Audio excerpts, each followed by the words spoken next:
Assalamualaikum warahmatullahi wabarakatuh. Salam sehat mental untuk semua sahabat mental yang ada di channel Mental Sehat dan semua penonton yang ada di seluruh belahan dunia atau yang sedang menonton video ini. Semoga kita semua tetap dalam lindungan Allah Subhanahu wa taala.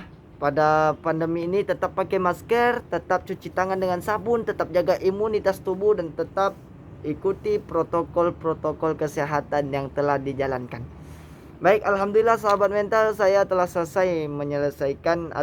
menyelesaikan program sarjana strata 1 saya sebagai ESOS atau sarjana sosial di jurusan Bimbingan Konseling Islam Fakultas Dakwah dan Ilmu Komunikasi Universitas Islam Negeri Sultan Syarif Kasim Riau.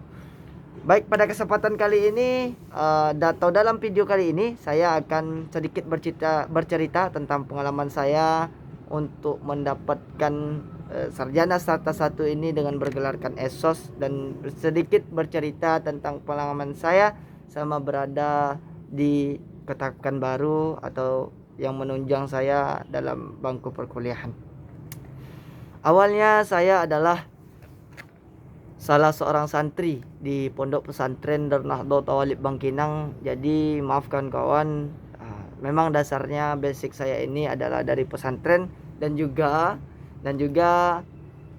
ketika saya tamat dari pesantren ini, tujuan saya pertama kali adalah memang saya ingin lebih banyak mempelajari tentang ilmu-ilmu sosial, dan saya memang berniat sekali untuk mengambil jurusan bimbingan konseling Islam ini. Bayangkan 3 jalur yang saya ikuti. Pilihan pertama tetap saya jatuh hati pada BKI, Bimbingan Konseling Islam Fakultas Dakwah dan Ilmu Komunikasi Universitas Islam Negeri Sultan Syarif Kasim Riau, dengan tujuan atau dengan harapan saya bisa mempelajari ilmu-ilmu sosial yang bisa berguna di masyarakat. Nah, singkat cerita, 1, 2, 3 semester 1, 2 dan 3 saya memang banyak mempelajari teori-teori. Kami juga banyak mempelajari teori-teori dan metode-metode yang memang berguna di masyarakat atau khususnya dalam dunia bimbingan konseling. Banyak kami pelajari, tetapi itu hanya cukup pada metode-metode atau teori-teori yang disampaikan oleh dosen, tapi kami minim praktek. Kami tidak diarahkan untuk mempraktekkan teori dan metode-metode yang telah diajarkan kepada kami oleh dosen-dosen kami. Semua dosen yang telah diajarkan, kami tidak diajarkan untuk praktek. Kami tidak melihat adanya di situ hal yang bisa kami jadikan suatu keahlian, atau khususnya yang saya jadikan keahlian yang memang itu diguna atau dipakai dan dipandang di masyarakat atau dipandang oleh orang-orang yang memang mengerti tentang bimbingan konseling. Itu semester 1, 2 dan 3 kawan-kawan. Sampai akhirnya pada semester 4, 5 dan 6 kami atau khususnya saya sendiri berjumpa dengan salah seorang dosen yang memang membuka wawasan, yang memang membuka kesadaran saya tentang pentingnya kami atau pentingnya orang yang ada di bimbingan konseling ini, yang akan menjadi konselor ini, untuk memiliki keahlian untuk dijadikan tolak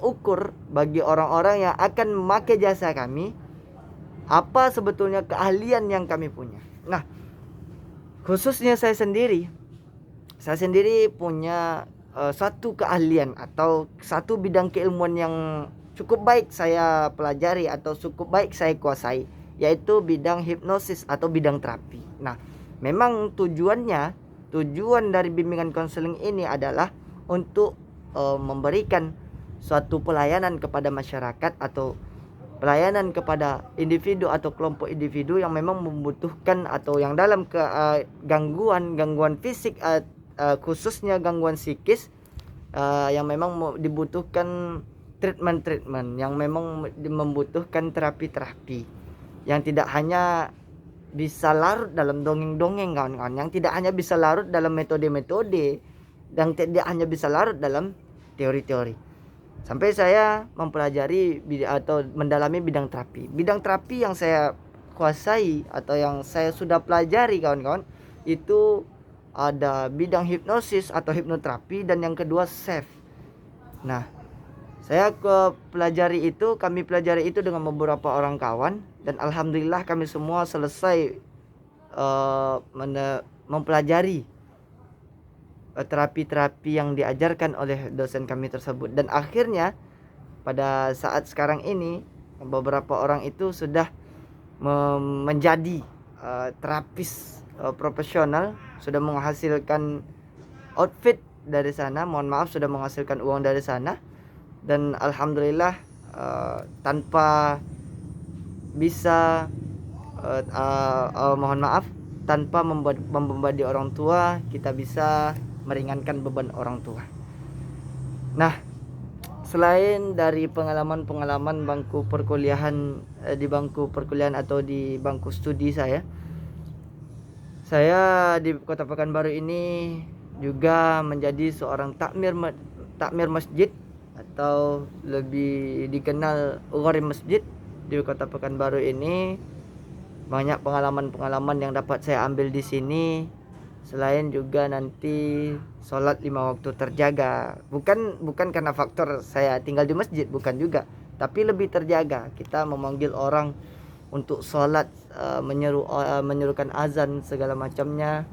Dan juga kita semua harus tahu bahwa untuk menjadi pribadi yang lebih baik itu kita tidak bisa langsung baik. Kita harus mulai dari titik-titik awal, kita harus mulai dari titik-titik terbaik, kita harus mulai dari titik-titik yang memang dianggap rendah oleh sebagian orang.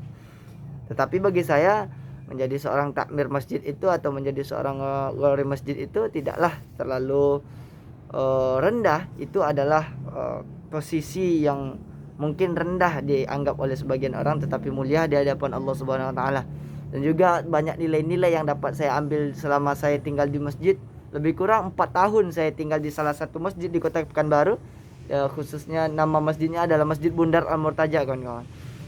Masjidnya memang bundar, juga ada sisi-sisi positif yang dapat saya ambil. Saya bermasyarakat, bersosial, karena memang itulah sebetulnya yang dibutuhkan oleh setiap individu atau setiap insan manusia, adalah bersosial. Karena memang pada dasarnya manusia ini adalah makhluk sosial, dan mereka tidak akan bisa hidup dalam kesendirian. Mereka tetap akan membutuhkan orang lain. Nah, ketika saya tinggal di masjid ini, kondisi sosialnya baik, dan apapun yang kita butuhkan, baik itu hubungan kita dengan pencipta, dan juga hubungan kita dengan manusia, keperluan kita selama studi dapat terasosiasi atau tersosialisasi dengan baik selama saya tinggal di masjid ini. Banyak orang-orang penting saya jumpai selama saya di bangku perkuliahan, yang dapat memotivasi kita bersama, atau yang khususnya saya sendiri memotivasi diri saya sendiri untuk bisa menjadi lebih baik di hari-hari setelah ini. Semoga gelar sarjana yang telah saya dapatkan ini berguna untuk diri saya sendiri, dan khususnya dan umumnya kepada orang lain yang memang membutuhkan atau yang memang mengharapkan kebaikan-kebaikan dari saya dan orang-orang setelah saya dan orang-orang sebelum saya pun, yang dari jurusan bimbingan konseling Islam ini. Semoga tetap dalam lindungan Allah Subhanahu wa taala. Jangan puas dengan apapun hal yang kita dapatkan, karena menurut saya sendiri atau dalam pandangan saya sendiri, yang sarjana itu sebetulnya bukan saya, yang pintar itu sebetulnya bukan saya, yang berguna itu sebetulnya bukan saya. Yang sarjana itu adalah orang tua saya. Yang sarjana itu adalah orang tua kita, kawan-kawan. Karena merekalah yang telah sanggup menguliahkan kita, yang sanggup menyekolahkan kita sampai ke jenjang-jenjang yang kita memang harapkan.